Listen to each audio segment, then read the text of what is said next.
Here at day 3 of the NFL Combine, Luther Burden and Matthew Golden completely shined with their on-field testing and their athletic measurements. And the question we need to ask ourselves, have they passed Tetairoa McMillan, who opted not to do any testing? Ryan, we saw some amazing stuff from these two guys, two players who were in discussion for wide receiver one. Luther Burden ends up coming in today at 6 foot 206, running a 4.41 with a 1.54 10-yard split. And Matthew Golden was the most surprising of the two, 5'11", 191 pounds.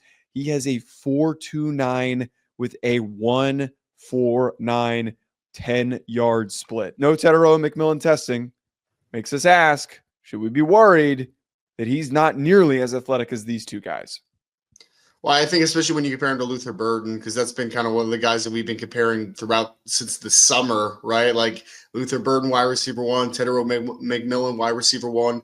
For like the overall question of has Luther Burden passed Tetairoa McMillan, I would say no, Joe, because I think he was already in front of him even going into this week, right? And at the end of the day, Luther Burden, I think, just kind of showcased both in the explosiveness, 40-yard dash perspective, but also on the field. He's a little bit of like the power slot Golden Tate type that's 206 pounds. He's not going to be as sleek and smooth as some guys, as like a Tej Johnson coming in and out of breaks. But what he is he's explosive, and he's fundamentally that big slot, or not that big slot, the explosive power slot, the guy that's going to win after catch and do a lot of dynamic things. So Luther Burden, wide receiver one going into Combine week, wide receiver one coming out of Combine week.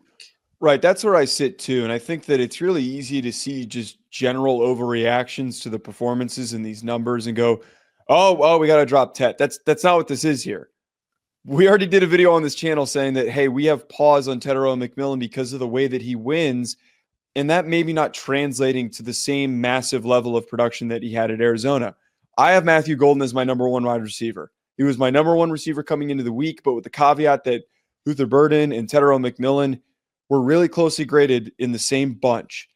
And I wanted to see what Matthew Golden was going to do. I thought he was going to be a mid 4.4 guy at his very best, maybe a 4.5 guy if his testing wasn't that great. I was blown away that he ended up running an official time of a 4.29. And frankly, this is a debate that you and I were having when we were sitting and watching it, and we were talking about it at dinner at St. Elmo's. We were sitting here saying, hey, I feel vindicated. Like, those numbers make me feel good about this belief that his footwork, his route running, and his hands, now supported by the fact that he's this fast, the argument can strongly be confirmed that, hey, in a close grouping of receivers, we know Golden's a good athlete. We know Burden's a good athlete. Yeah. Well, I would say for Matthew Golden, the thing for me personally, and this is what testing does, it's going to make you go back to the film, because I did not think that Matthew Golden was a 4.29 athlete. You're going to change your mind, Ryan. You're going to change your mind.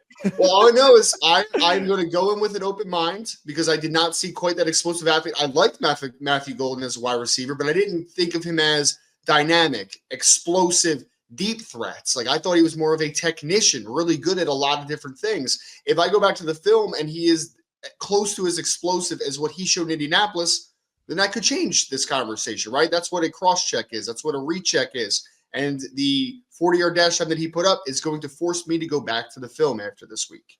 Really quickly on Tetairoa McMillan, again, we talked about this on a separate video. And the separate video that we voiced was he's really good in contested catch spots. And he could go on to be a productive 900-yard to 1,000-yard receiver, maybe a little bit better than that at his ceiling.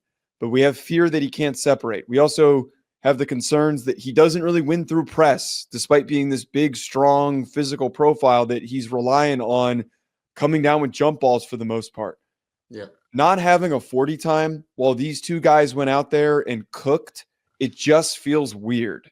And I think the lack of information is confirmation for me. And I'm not trying to like really fall into this, but the sad truth of not having a number leaves the ambiguity. It leaves the uncertainty.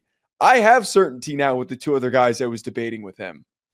Yeah. Well, for Tetairoa McMillan, the troubling part mostly for me is he's had several months now, a couple of months to get ready for this week, right? To be able to test and showcase his athleticism, which means he had plenty of time to train and get his body and his numbers to where he wanted to.